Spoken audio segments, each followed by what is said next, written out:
तो हेलो विद्यार्थियों, नमस्कार। कैसे हो आप सभी? स्वागत करता हूँ अपने इस नई एक और कक्षा में। तो वो ये क्लास थोड़ी टाइम बाद एक दो दिन गैप हो गया, कोई दिक्कत नहीं, लेकिन उसके लिए reasoning plus math air force group bike हमारे प्रैक्टिस बन रहे थे, करेंगे। लेकिन यार कुछ प्रॉब्लम की वजह से, कुछ बात की वजह से हमने क्लास बंद कर दी थी। तो क्वेश्चंस को पढ़ो, क्वेश्चन को देखो। इसमें क्या है कि क्वेश्चन हम कराएंगे तो मैं इस तरीके से क्वेश्चन कराएंगे, तो मैं सॉल्व भी करेंगे और ऑप्शन से ही करने की ट्रिक भी बताएंगे तुम्हें, ठीक है। सबसे पहले हम सॉल्व करेंगे, फिर इसकी ट्रिक बताएंगे। देखो, ₹100 को 2, 5, 6, 7 के अनुपात में विभाजित किया जाए तो दिए गए विकल्पों में से किससे संबंधित अनुपात में होंगे। देखो, सबसे पहले 1, 2, 6, 7 2, 5, 6, 7 जो अनुपात है इसको लिखते हैं। 2, 5, 6, 7 के अनुपात में विभाजित किया जाए तो विकल्प अनुपात, देखो इनको गिनो फिर। 7, 5 और 2 7, 7 और 6 13, 13 और 2 7, 20। कितनी है टोटल? ये कितने हैं? 20, ठीक है। 20 इसको इस तरीके से लिख लेते हैं हम। चलो ठीक है, इस तरीके से 20 100 के रुपए, 100 के में रुपए 100 का कितना गुना है? 5 गुना। अगर हम 100 में 20 का भाग देंगे, 5 बारी तो जाएगा, तो कितने गुना है? 5 गुना। तो हमें इन सभी संख्याओं का क्या कर देना है? 5 गुना, क्योंकि इसका ये 5 गुना है तो इसका भी ये 5 गुना होगा। अगर हम 7 का 5 गुना करेंगे तो 7 पंजे 35, 6 का 5 गुना करेंगे तो 6 पंजे 30, 5 का 5 गुना करेंगे तो 5 25, और 2 का 5 गुना करेंगे तो 10, ठीक है। ये हमारा क्या निकल के आएगा? हमारा आंसर निकल के आएगा। अब देख लेते हैं कुछ ऑप्शन में। 10, 25, 31, नहीं ये नहीं है। 10, 25, 29, ये भी नहीं है। 10, 25, 30 पे 10, 25, 30, 35, ये हमारा ऑप्शन सी बिल्कुल करेक्ट है। और एक चीज़ और तुम्हें बता देता हूँ मैं, अगर क्वेश्चन ऐसे आते हैं कि अगर इनका मल्टीप्लाई होगा ना, सेम संख्याओं का मल्टीप्लाई होगा, जैसे कि 5 का जैसे हमारा ये है, इसमें देखो पहले ऑप्शन में किसका मल्टीप्लाई हो रहा है? 2 पंजे 10 गुणा 5 का हो रहा है ना। मान लो तुम पे सॉल्व करना नहीं आ रहा है, लेकिन इस चीज को देखो, अगर 2 है तो इसमें 5 का मल्टीप्लाई हो रहा है, तो इन सभी में 5 का मल्टीप्लाई होगा। तो देखो, इस 5 में 25, यहाँ तक ये सही है, ये सही है। 31, 6 का भी तो हम 5 से करेंगे, 6 पंजे 30, यहाँ पर ये गलत हो जाएगा, इसका मतलब ये ऑप्शन गलत है। नेक्स्ट चलते हैं। अब इसमें कितना है? 2 में किसका गुणा होगा? 5 गुना 10, 5 में किसका गुणा होगा? 5, 5 25, ये भी ठीक है। 6 में किसका गुणा? 5 का, तो 30 आना चाहिए, 6 30, ये भी गलत हो गया, यहीं से गलत। अब देखो इसमें 2 है, 2 में कितने का मल्टीप्लाई हुआ है? 5 का। 2 पंजे 10, 5 25, और 6 30, और 7 गुणा 5 से करेंगे 7 पंजे 35। इसका मतलब ये हमारा सही आंसर। तो मैं समझाने का यही तात्पर्य, हम दो चीज बता रहे हैं तुम्हें। ऑप्शन से ज्यादातर क्वेश्चंस ऑप्शन से ही होते हैं, इसमें कोई कैसी बात नहीं। तो नेक्स्ट क्वेश्चन पे चलते हैं। ये समझाने के लिए हमने एक बार में एक ही क्वेश्चन लिया था, और क्वेश्चन करते चलो। देखो, सबसे पहले हम क्वेश्चन पढ़ते हैं। 5400 रुपए को 2 वर्ष के लिए 20% प्रति वर्ष चक्रवृद्धि ब्याज की दर पर निवेश किया गया। 2 वर्ष के अंत में प्राप्त ब्याज क्या होगा? मतलब हमें ये मूलधन दे रखा है P, ये हमें क्या दे रखा है? N, जैसे समय के साथ, और ये हमें क्या दे रखा है? दर। तो सबसे पहले हम मिश्र धन निकालते हैं। चक्रवृद्धि मिश्र धन का क्या फॉर्मूला था? ठीक है, आप इसको सबसे पहले सॉल्व करोगे तो ठीक रहेगा, क्योंकि अगर हम चक्रवृद्धि मिश्र धन ये हमारा निकला, और चक्रवृद्धि मूलधन निकालेंगे, हम चक्रवृद्धि ब्याज निकालेंगे, चक्रवृद्धि ब्याज, उसके लिए क्या होगा? मिश्र धन। चक्रवृद्धि ब्याज में क्या होगा? मिश्र धन माइनस मूलधन, मतलब चक्रवृद्धि मिश्र धन माइनस चक्रवृद्धि जो मूलधन था वो आ जाएगा। इस मान लो हमने मिश्र धन निकाल लिया, तो उसमें से मूलधन को हटा देंगे, क्या निकल के आ जाएगा? हमारा ब्याज। ये हमारा समझाने का उद्देश्य था। अब देखो इसमें पी कितनी है हमारी? 5400। एन कितनी है हमारी 2 वर्ड्स, आर कितनी है हमारी 20। फॉर्मूले में रख दो, मिश्रित धन मतलब ए, पी कितनी है हमारी 5400, 1 प्लस आर कितनी है हमारी 20 बटे 100, एन कितनी है 2, 20 से 5 बार। चलो ठीक है, 5400 गुणा 20 पन्ने 5 से 5 6 बट्टे 5, 2 बार है तो 6 बट्टे 5 2 बार गुणा। ठीक है, यहाँ तक चीज़ समझ में आई क्या ना आई? चुनाव आई तो इससे काटो, 5 एकन 5, 5 अट्टे 40, 5 थे 15, 5 छेंगे 30,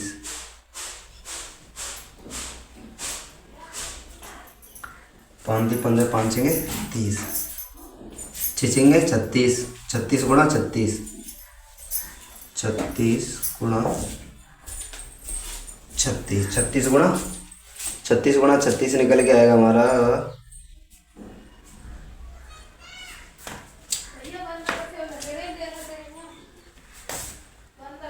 इनका मल्टीप्लाई कर लो भाई। सबसे पहले 5400 काटते हैं, सबसे पहले हम 5400 गुणा 6 बट्टे 5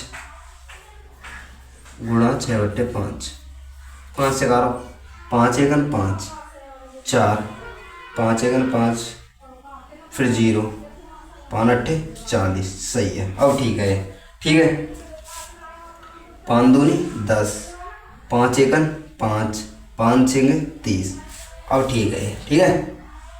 216 गुणा 36, 216 गुणा 36 करेंगे तो हमारा निकल के आता है 7776, 7776,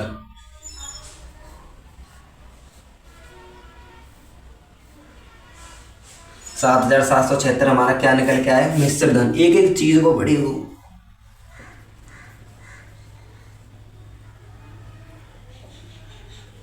सात 7776।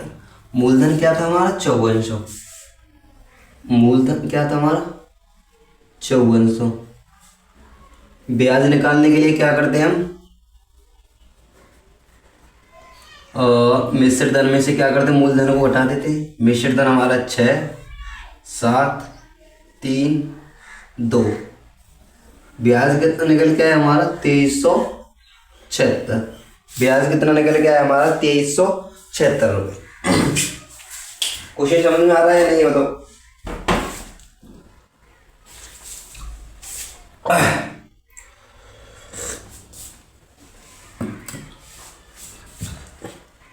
ये फॉर्मूला है हमारा चक्रवर्ती मिश्र धन का। चक्रवर्ती ब्याज ये रही हमारी, इस तरीके से निकाल सकते हो। एक एक क्वेश्चन को देखो, यहाँ पर 6/5 अगर ये डाउट होते से भी क्लियर कर दूँ। 20/100 है तो 20 पंजे 100, 1/5 तो ये आ गई। तो 1 + 1/5, 1 + 1/5, 5 की 5 आ गई नीचे, 1 थे 5 बार, 5 एकन 5, 5 एकन 5, 5 एकन 5, 5 का 5 में भाग दिया 1 और 1 का मल्टीप्लाई 1 से किया तो 1, 5 और 1 6, 6/5, 6/5 हमारी ये आ गई। ये स्क्वायर है तो 2 बार थे 2, क्योंकि 2 वर्ड्स थी 2 बार मल्टीप्लाई कर दी। ये हमारा सॉल्यूशन लेकर यहाँ पर आया। ये हमने 36 नहीं आएगा क्योंकि यहाँ पर 0 और आएगी, क्योंकि 18 पर 90 है। 180 गुणा 5 करेंगे तो 900 आएगा, लेकिन है तो हमारे 5400। हमने गलत कर दिया था। अब ठीक है, अब ठीक कर दिया हमने। 216 है ना, 216 गुणा 236, 7776। क्वेश्चन तो मैं एक एक बड़ी बाकायदा थे। अगर कैलकुलेशन गलत हो जाती है तो तुम भी कर सकते हो, ऐसा नहीं है। नेक्स्ट क्वेश्चन पे चलते हैं हम। नेक्स्ट देखो, ये एयरफोर्स ग्रुप बाइक है, तुम्हें कोई भी दिक्कत नहीं आएगी। मैं ये कह रहा हूँ, अगर तुमने ये क्लास अभी ले लिया, तुम इससे रिलेटिव कुछ क्वेश्चन करते रहे ना, तो तुम्हें एयरफोर्स ग्रुप बाइक में मैथ्स या रीजनिंग में कोई प्रॉब्लम नहीं आएगी। और थोड़ा आकृति वाले स्ट्रक्चर वाले क्वेश्चन हो रहे हैं रीजनिंग में, उनको तुम किसी यूट्यूब पर या कहीं पर भी कोई भी क्लास कैसी भी ले सकते हो, या प्रैक्टिस सेट कर सकते हो। जैसे कि ये संख्या आगे कैसी बनेगी, ऐसा होता है। तो नेक्स्ट क्वेश्चन पर चलते हैं। चलो देखो, अभी 2 क्वेश्चंस लिए, दोनों ही क्वेश्चंस बड़े बेहतरीन हैं। ये क्वेश्चन एयरफोर्स ग्रुप बाई ही नहीं और न यूपी पुलिस कांस्टेबल या अदर कैसे भी कंपटीशन लेवल के मैथ से आते हों सभी में रिलेटिव है, लेकिन ये इसलिए स्पेशल है एयरफोर्स ग्रुप बाई के लिए क्योंकि एयरफोर्स ग्रुप बाई में यह आया हुआ क्वेश्चंस है। ठीक है, क्वेश्चंस को करते हैं अब। पानी की एक टंकी 5 मीटर लंबी है, पानी की एक टंकी 5 मीटर लंबी है और 3 मीटर चौड़ी और 1 मीटर गहरी, उसमें कितने लीटर पानी भरा जा सकता है? सबसे पहले तो मैं ये बता दूं 1 मीटर स्क्वायर बराबर 1000 लीटर। 1 मीटर स्क्वायर में 1000 लीटर पानी आ सकता है।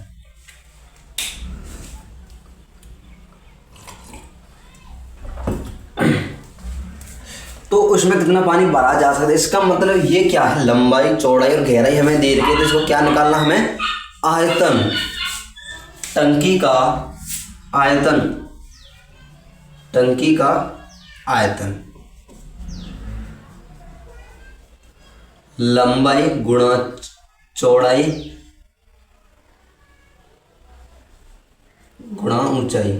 ठीक है, लंबाई कितनी दे रखी है हमें 3 मीटर एंड चौड़ाई है हमारी 1 और लंबाई गुणा चौड़ाई गुणा ऊंचाई, चौड़ाई हमारी देखो 5 है, लंबाई 5 है, चौड़ाई 3 है, गहराई 1 है, तो 15 मीटर स्क्वायर आ गया। कितना आया, 15 मीटर स्क्वायर आया। थोड़ा रुको यार,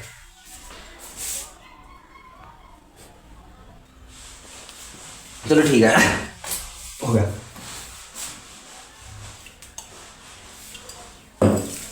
पानी की टंकी 5 मीटर लंबी, 3 मीटर चौड़ी तथा 1 मीटर गहरी है, उसमें कितने लीटर पानी भरा जा सकता है? एक टंकी का आयतन है लंबाई चौड़ाई गुणा ऊंचाई, तो 3 मीटर, वो 5 मीटर, 3 मीटर और 1 मीटर, हाँ तो 15 मीटर क्यू आएगा ना यहाँ पे, क्यू। चले यार 1 metre cube is equal to 1000 litre होता है। क्यू का मतलब अगर यहाँ पर 2 होता है तो 100 लीटर। ठीक है, यहाँ पर 3 है तो 3 लीटर। इस चीज़ को समझने की कोशिश करना। तो मीटर क्यू का मतलब क्या है, 1000 लीटर, मतलब 15 मीटर क्यू है। तो अगर हम लीटर में निकालेंगे तो 15 गुणा 1000 नहीं कर देंगे क्या? मीटर क्यू का मतलब तो 1000 है ना, तो 15000 लीटर पानी भरा जा सकता है।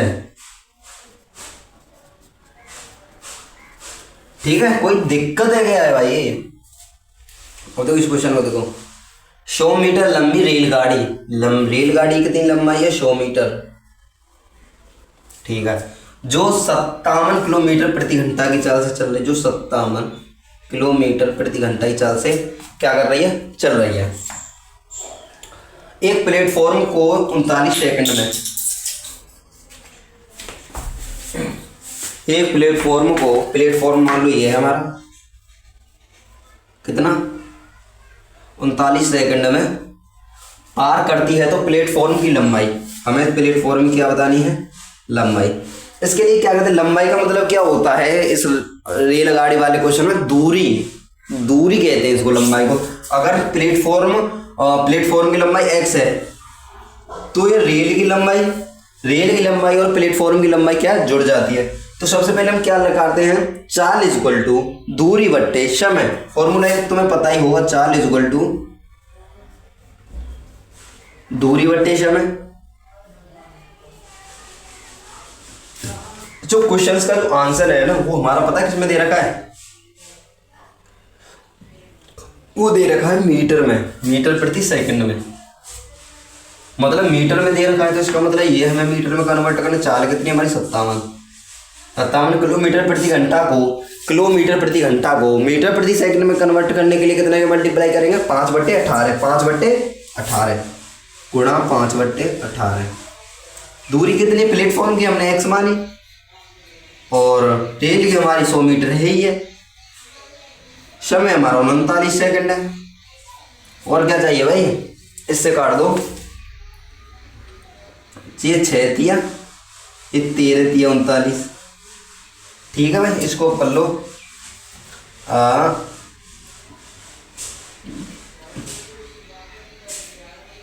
57 गुणा 5 बटे 6 is equal to x plus 100 बटे 13 इसका इसमें मल्टीप्लाई कर दो और इसका इसमें मल्टीप्लाई कर दो। अब तुम्हें पहले प्लेटफॉर्म की लंबाई अपने आप पता कर दे। करूँ क्या इसको मैं, ये बताओ भाई। चलो कर देते, कोई दिक्कत नहीं। 13 पन्ना 65, 65 गुणा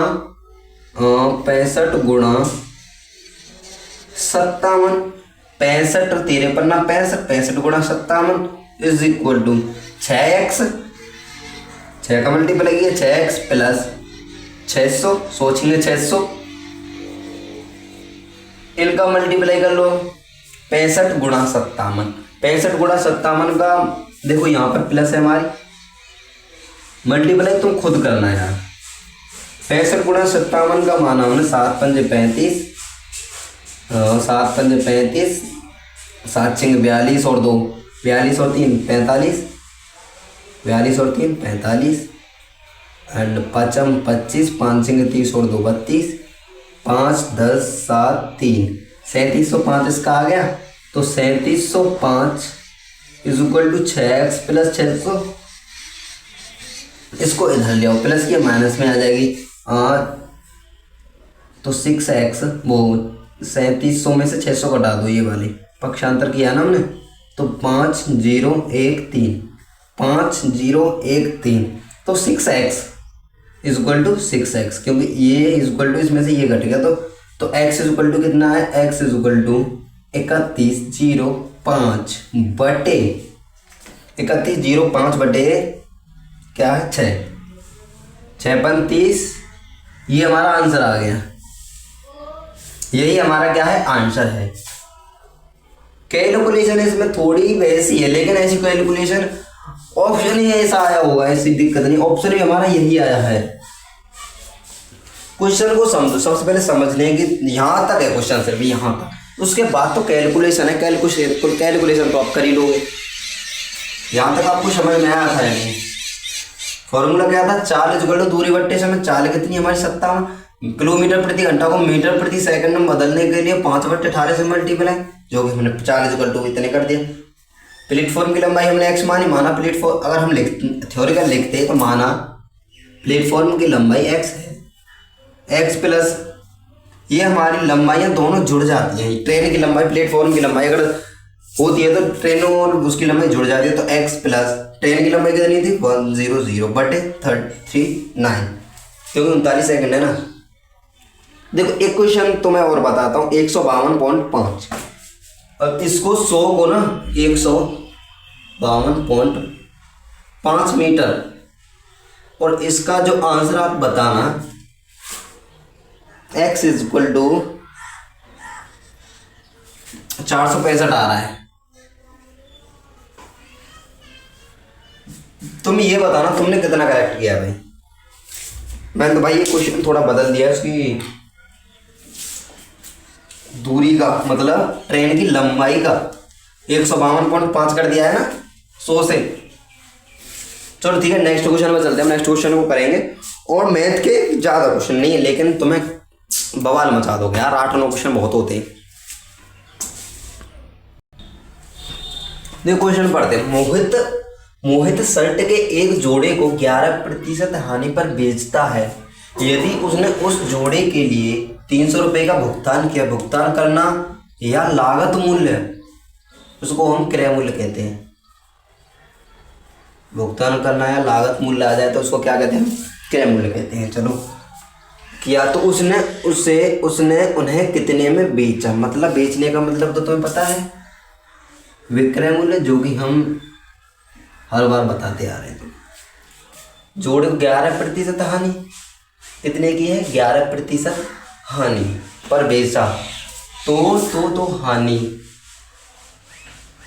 हानि है हमारी 11% की, और क्रय मूल्य हमारा है 300। विक्रय मूल्य निकालने के लिए सबसे पहले तो 11% की हानि है, तो 100 में से 11 घटा दो, तो 89। तो विक्रय मूल्य निकालने का क्या फॉर्मूला था? तो लाभ या हानि बटे 100 गुणा क्रय मूल्य। लाभ या हानि कितनी है हमारी? 89 बटे 100 गुणा 300। क्रय मूल्य जो है 100 तिया 300, 9 ती 27, 3 अट्ठे 24 और 2 26, 267 रुपये। ठीक है, क्वेश्चन समझ में आ रहे हैं नहीं? अगर हमने विक्रय मूल्य निकाला और क्रय मूल्य का क्या फॉर्मूला था? क्रय मूल्य का फॉर्मूला बता दूं, 100 बटे लाभ या हानि गुणा विक्रय मूल्य। ठीक है, कोई दिक्कत है ही नहीं, फॉर्मूले तो मैं आज सभी बताते जाएंगे। देखो, एक पर्स के मौजूद पैसों में से 1/5वां हिस्सा निकाल लेने पर शेष राशि का 1/12वां हिस्सा 7/4 है, तो आरंभ में पर्स में राशि कितनी है? तो माना पर्स में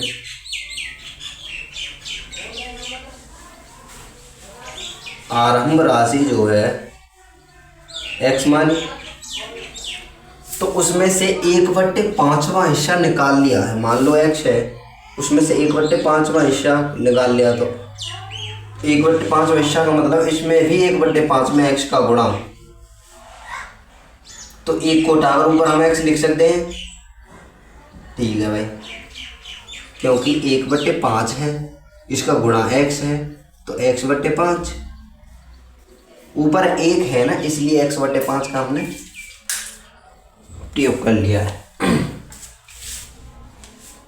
ठीक है, और शेष राशि का जो शेष अभी जो राशि है ना, ये जो राशि है, शेष राशि का मतलब मल्टीप्लाई 1/12वां जो हिस्सा है वो कितना है? 7.4। कितना है? 7.4। 7.4 को हम 74/10 लिख सकते हैं। बिल्कुल लिख सकते हैं भाई, 74/10।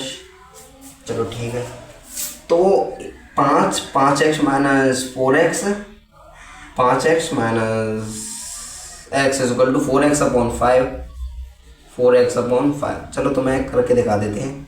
एलसीएम 5, 1 पंजे 5, तो 5x माइनस 5 1 5, तो x, तो 5x में से 1 x गई, तो 4x/5 इंटू 1/12, तो 4 तिया 12, तो x/5 15 इज इक्वल टू 74/10।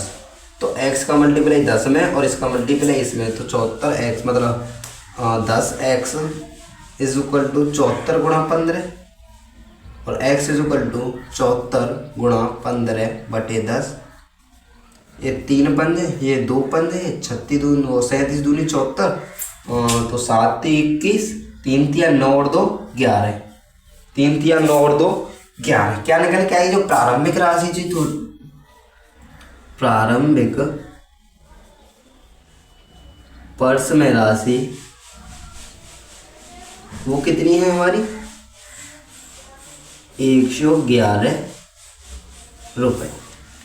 ठीक है, अब देखो नेक्स्ट क्वेश्चन और चलते हैं। 2 क्वेश्चन और रह गए मैथ के, उसके बाद रीजनिंग क्या आएंगे, तो तुम्हारी क्लास समाप्त हो जाएगी। क्वेश्चन समझ में आ रहे हैं? अब देखो नेक्स्ट क्वेश्चन कर लेते हैं, उसके बाद चर्चा करेंगे जो भी बातें होंगी। देखो ये क्वेश्चंस भी मैन है, सभी क्वेश्चंस मैंने, क्योंकि ये आए हुए भाई, और ऐसे क्वेश्चन बनते भी हर एग्जाम में। देखो 2349, 38, 2835, 3078 का HCF बताइए। HCF का मतलब होता है बड़ी से बड़ी संख्या। सबसे पहले इनको जोड़ के देखते हैं यार। हाँ, 5 और 3 और 2 6, 6 और 4 10, 10 और वो 5 3 और 2 5, 5 और 4 9, 9 और 9 18, और 8 और 2 10, 10 और 3 13, 13 और 5 18, 3 3 और 7 10, 10 और 8 18। सम का जो योग है 18 क्या है?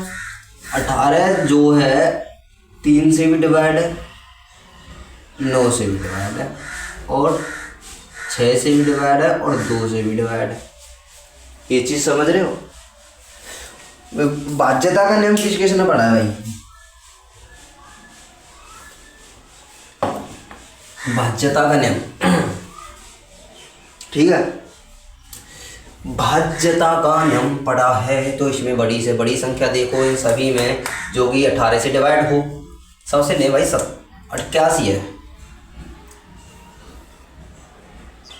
81 है। इसको हम इस तरीके से नहीं लिखते हैं, इसको 3 9 3 ही और 9 ही लिखते हैं, ठीक है। 3 ये 3 गुणा 2, ये 9 से 9 गुणा 2, ये 2 और 3 के फैक्टर से रिलेटिव है 18, ठीक है। 81 एक सबसे पहले बड़ी संख्या देखो, 81 देखो 9 गुणा 9, 18 से डिवाइड है या नहीं ये दोनों संख्या, ये बताओ। 18 से डिवाइड है तो इसका मतलब 81 ही इसका आंसर है, 81 ही इसका आंसर है, 81 ही इसका आंसर है। क्योंकि 2 का नियम नहीं लगेगा इसमें, 3 का और 9 का ही लगेगा। 18 है ना ये, 3 और 9, 3 और 9, क्योंकि संख्या को योग करके ही तो 18 आ रहा है। योग वाला नियम किस में था? भाज्यता के नियम में 3 और 9 के में, 3 और 9 के में, ठीक है। योग के बाद देखो 3, अगर हम मान लो 3 का मल्टीप्लाई करेंगे तो 9 से तो मल्टीप्लाई होगा ही नहीं भाई, तो 9 का 9 से करेंगे तो 9 में क्या आ रहा है? सबसे बड़ी संख्या है 27 हो, देखो 3 और 9 है, 9 3 27, ये 3 है तो 3, ये 9 है तो 3 और 3 आ गया। लेकिन हमें तो बड़ी से बड़ी संख्या देखनी है। बड़ी से बड़ी संख्या क्या है हमारी? बड़ी से बड़ी संख्या क्या है हमारी? 81। डिवाइड तो ये इस 9 के 27, 9 से भी है और ये 27 से डिवाइड है, लेकिन हमें तो बड़ी से बड़ी संख्या देखनी है ना, हमारी तो 81 सबसे बड़ी संख्या है। चलो कुछ नियम बता देता हूँ तो भाज्यता के।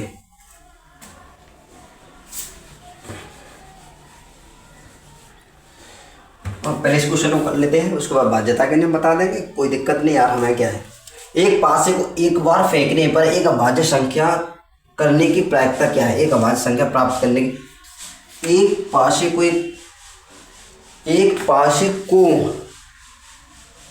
एक जो पासा होता है ना, एक पासे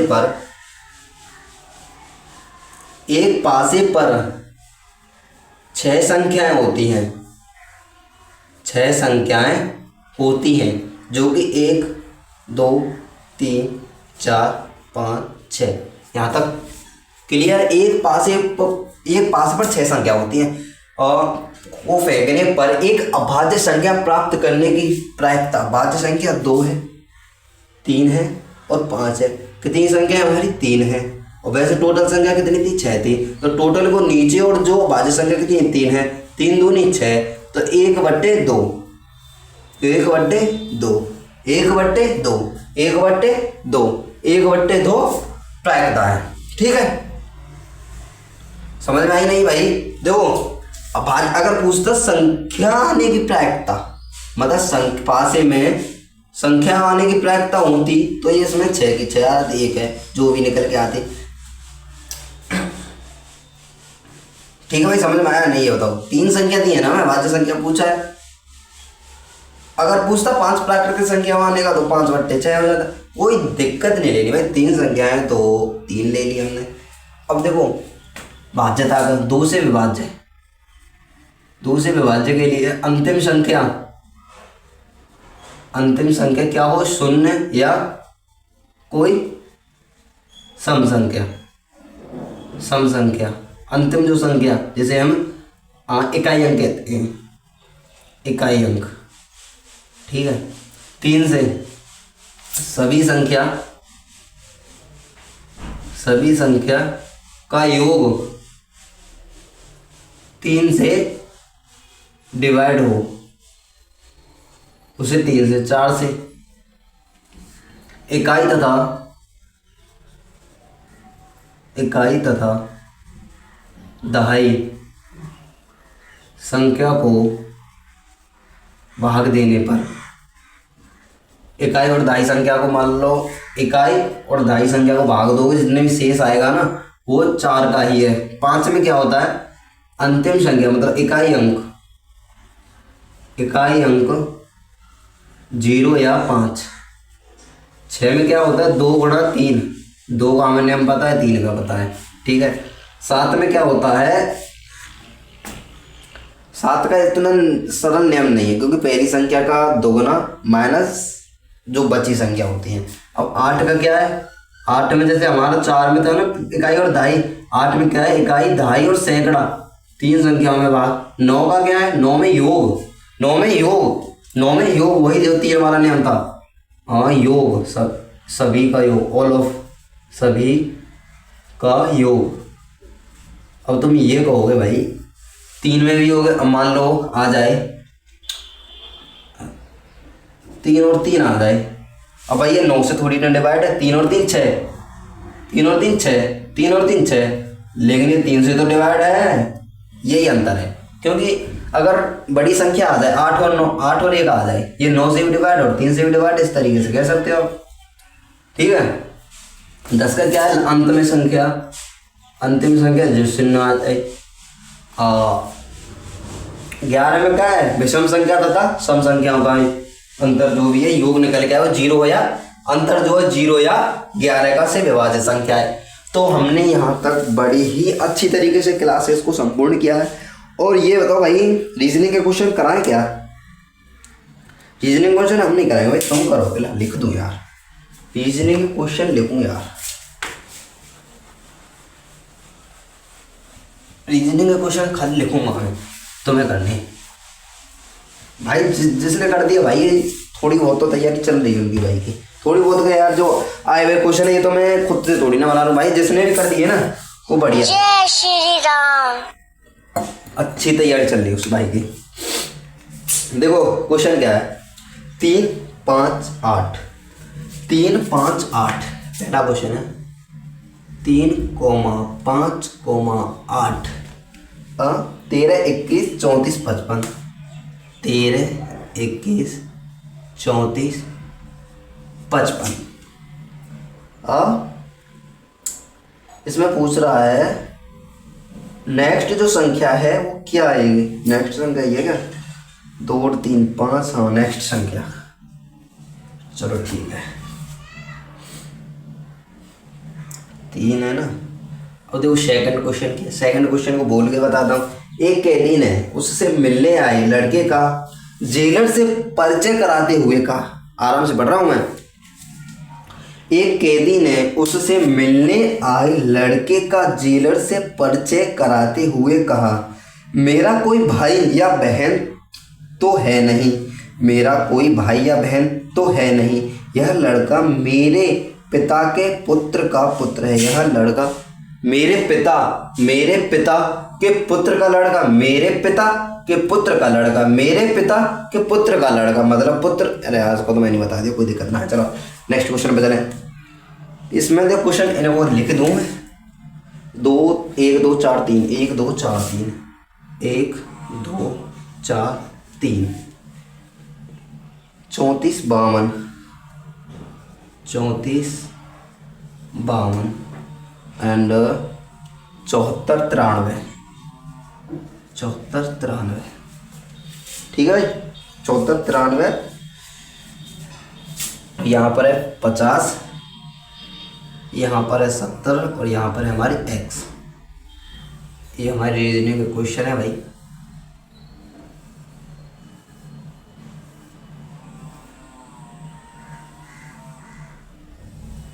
x की जगह क्या आएगा, ठीक है। तीसरा क्वेश्चन क्या है हमारा, चौथा कह सकते हैं, एक तो हमने बताया था तुम्हें, यह मेरे पिता के पुत्र का पुत्र है। यहाँ पर d = 4 दे रखा है और d = 16 है, DEAF = 16। तो डंब का मान क्या है, तो DUMB = क्या है, चलो ठीक है। पांचवा क्वेश्चन क्या है, एक नीचे दी गई संख्या के अंतिम 2 अंकों को परस्पर बदलने पर, मतलब 327 है 837 है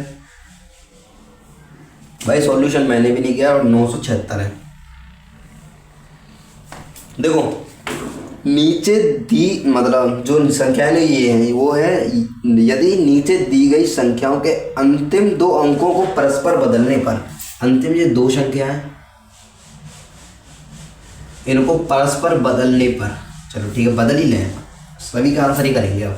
7 2 8 7 3 एंड 9 6 7 बदल दिए। अंकों को परस्पर बदल दिया जाए तो नई व्यवस्था में सबसे छोटी और सबसे बड़ी संख्या का योग, सबसे छोटी तो ये है हमारी और सबसे बड़ी है, इन सभी संख्याओं का पूछ रहा है, योग पूछ रहा है। 2 और 7 9, 7 और 6 13, 9 और 3 जय श्री राम। 1339। चलो ठीक है, इनके भी आंसर बताएंगे लेकिन यार और देखें रीजनिंग और कुछ क्वेश्चन, चलो और नहीं है और वही आकृति वाले। अब इन क्वेश्चन को करते हैं। देखो 2 और 3, 5 और 3 में कितने का अंतर है 2, 8 और 5 में कितने का अंतर है 3, 8 और 5 और 13 और 21, 13 7 और 2 9, 7 8 का अंतर है सर। 21 में कितने का अंतर है 3 1, 3 1, इसमें कितने का अंतर है 1 2, 5 में से 4 गया तो 1, 5 में से 3 गया तो 2। अब इसका कितना आएगा चलो देखते हैं। 2 3 5 7, लेकिन ये अभाज्य संख्या नहीं चल रही है। देखो 2 और 3 5, 5 और 3 8, 8 और 5 13, 13 और 8 21, 21 और 13 कितने हुए 21 और 13, 21 और 13 और 4 3, 21 और 13 34 जोड़ दो इसमें तो 4 और 5 9, 3 और 5 8, 89 आया इसका। इसका क्या है 89। अब नेक्स्ट क्वेश्चन पे चलते हैं। देखो ये कैसे भी करके तुम्हें एक 50 आई नहीं है, बड़ी हमारी 70 आई है, तो यहाँ पर x कितने आएंगे तो 2 और 3, 2 और 1 3, 3 और 4 7, 7 और 3 10, 7 और 3 10, ये 10 है। 10 में कितने का मल्टीप्लाई हुआ 50 आने के लिए 5 का मल्टीप्लाई, चलो ठीक है। 4 और 3 7, 7 और 5 12, 12 और 2 14, 14 में कितना किसका मल्टीप्लाई हुआ है 5 का, 14 5 70, तो इसमें भी 5 का ही मल्टीप्लाई हो। 7 और 4 11, 11 और 9 20, 20 और 3 23, 23 गुणा 5, 23 गुणा 5 करेंगे तो 115। देखो 23 गुणा 5 करेंगे तो 5 3 15, 5 2 10 और 11 115, x इक्वल टू 115। ठीक है ये क्वेश्चन हो गए हमारे, हो गए चलो 115। अब देखो D D D equal to 4 है हमारा, और जो वो वर्ण हिंदी वर्णमाला में 1 से लेके m तक, n से लेके z तक, ये 1 है, ये 13 है और ये 14 है और ये 26 है। यहाँ से तुम्हें क्या करना है, यहाँ पे जितनी भी संख्या आएंगे इनको लिख लेना है और यहाँ पर संख्या लिख लेना है। ठीक है, इनके जो विपरीत होते हैं ये संख्याओं का विपरीत है। m का विपरीत कौन है, इसमें ऐसा होता है कि तुम्हें विपरीत याद करने की जरूरत नहीं पड़ती है। 13 संख्या ऊपर 13 संख्या नीचे, इन्हीं संख्याओं के विपरीत होते हैं। चलो ठीक है, डी कितने पे इनको याद कर लेना 4 पे, ई कितने पे 5 पे, ए कितने पे 1 पे और एफ कितने पे 6 पे। डी कितने पे 4 पे, ई कितने 5 पे, ए कितने पे 1 पे, एफ कितने पे 6 पे। 6 और 7, 6 और 1 7, 7 और 5 12, 12 और 4 16। क्या हो रहा है ऐड हो पे। डी कितने पे 4 पे, यू कितने पे 21 पे, एम कितने पे 13 पे, पी कितने पे 2 पे। एम तो 13 पे, 13 और 2 15, 15 और 2 15 और 21 है ये 15 15। देखो 13 और 2 15, 15 और 4 15 और 4 19, 19 19 19 20, 20 और 20 40, जोड़ के हमारा क्या है 40 आ गए। ठीक है भाई, क्वेश्चन तुम्हारी समझ में आना चाहिए ले, और हमें किसी से कोई मतलब है ही नहीं। ठीक है, आज की क्लास हमने संपूर्ण किया नहीं है बताओ। और हाँ यार चलो छोड़ो इन चीज़ों को, क्यों ले मैं। और भाई क्लास ऐसे ही चलते रहने के लिए भाई कम से कम मैं जब भी दूसरी वीडियो बनाऊँ कम से कम 100-150 व्यूज से ऊपर जाएगी ये वीडियो। ये वीडियो अगर 100-200 से ऊपर चली जाएगी तो भी ये नेक्स्ट वीडियो आएगी, अन्यथा अगली कोई वीडियो नहीं आएगी। अगर मेरा कोई मन किया यार ला सकता हूँ, लेकिन अगर 100-200 व्यूज से अगर वीडियो पार नहीं जाती है तो मैं वीडियो नहीं बनाऊँगा। अब भी देखो मैंने पहली बनाई थी वो ज़्यादा नहीं है, लेकिन सेकंड वीडियो बनाई है मैंने, वो शायद 120-121 व्यूज़ हो गए उस पर, इसलिए मैं इस वीडियो को लाया हूँ। यही मेहनत से था और अगर आपको भाई वीडियो अच्छी लग रही है तो भाई शेयर कर दो यार। ये तो मैं जितना भी प्यार दे रहा हूँ भाई, जो भी देख रहा हूँ भाई कमेंट कर दे करो प्यारी सी। जो भी क्वेश्चन मैंने भाई वो 152.5 वाला क्वेश्चन था ना, उसे करके बताना क्या आंसर आया है। अगर आप करोगे तो भाई सही सही बताना, नहीं तो कोई प्रॉब्लम है ही नहीं भाई। और वीडियो को यहीं पर हम समाप्त करते हैं। और भाई किस किस ने एयरफोर्स ग्रुप भाई को फॉर्म भर दिया ये भी बता देना। यूपी पुलिस के भी आ गए भाई, यूपी पुलिस के फॉर्म आ चुके हैं। 32,679 वैकेंसी हैं शायद। और एयरफोर्स में मेडिकल असिस्टेंस की भी आई हैं। और एयरफोर्स में ही एक्स और वाई की भी आई हैं, अलग आई है वो वैकेंसी। और भाई जो बैंक में भी निकल रही हैं, बैंक में भी भर्तियां हैं और एक्सिस बैंक में भी हैं। और एक और आई है जीडीएस की, जो कि तुम्हें रोजगार रिजल्ट में नहीं दिखेगी। भाई नो एग्जाम, नो कुछ नहीं है, खाली ओनली 10th की परसेंटेज पे सिलेक्शन होगा। 10th की परसेंटेज पे क्या होगा, सिलेक्शन होगा। चलो इस वीडियो को यहीं समाप्त करते हैं। जय श्री राम, हर हर महादेव। और तुम सभी का प्यार है भाई, जातिवाद वाली कोई बात नहीं है। जय श्री राम।